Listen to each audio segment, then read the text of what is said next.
Caesar, Book 5, Sections 30 and 31.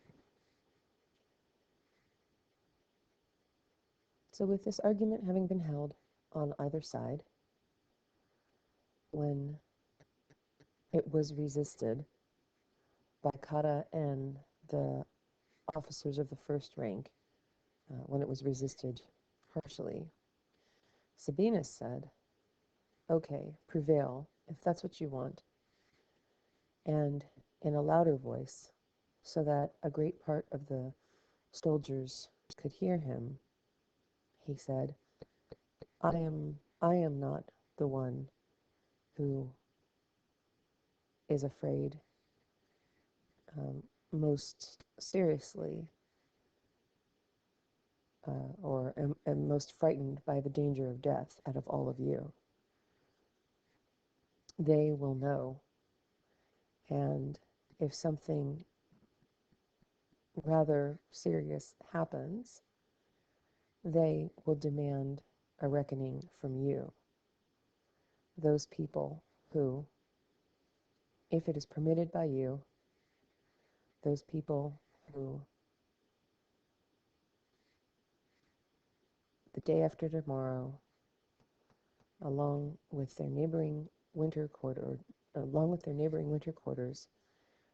may engage in a communum causam belli, in a common reason of war with the remaining soldiers.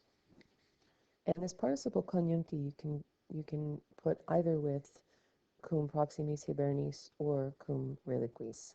It's probably better with cum proximis hibernis. So having been joined with their neighboring winter camps. So if it were up to you, then the day after tomorrow, I mean, if it were up to you, if you would permit it, and so we could have it my way, these guys, the day after tomorrow, would be fighting with their comrades, not sent back and alone, far off from everybody else. And so they may die by either the sword or by hunger. So Sabinus is trying to convince Cotta that if they listen to him, then his soldiers will be happy and they'll be fighting with their comrades and they won't be stuck in the camp to either die by the sword or starvation. Okay, section 31. So they arose from the council.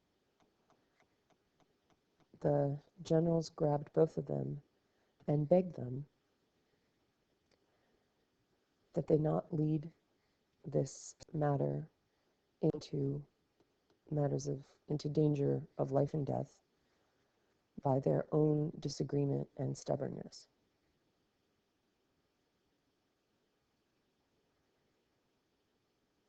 They said whether they remain or whether they leave,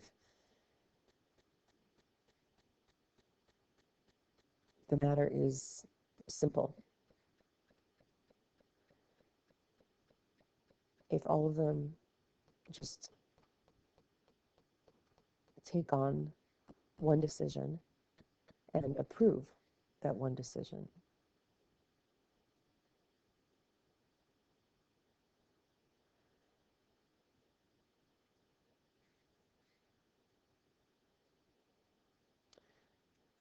otherwise, they don't see any safety in disagreement. The matter was led on into the middle of the night. By means of argument. Finally, Cotta, having been so moved, threw up his hands. The opinion of Sabinus prevailed. It was announced that they would leave at first light. A great part of the night was consumed in wakefulness, when each soldier was looking around at Sua, at his own belongings, and trying to figure out what he could carry with him and what of his winter equipment he would leave.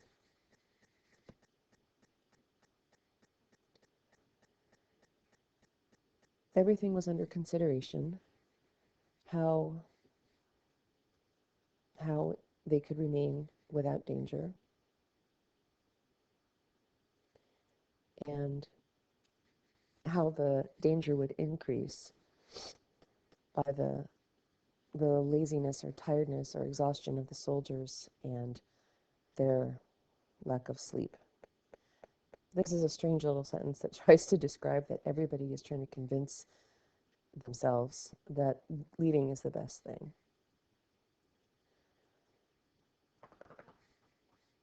At first light, thus, they departed from camp,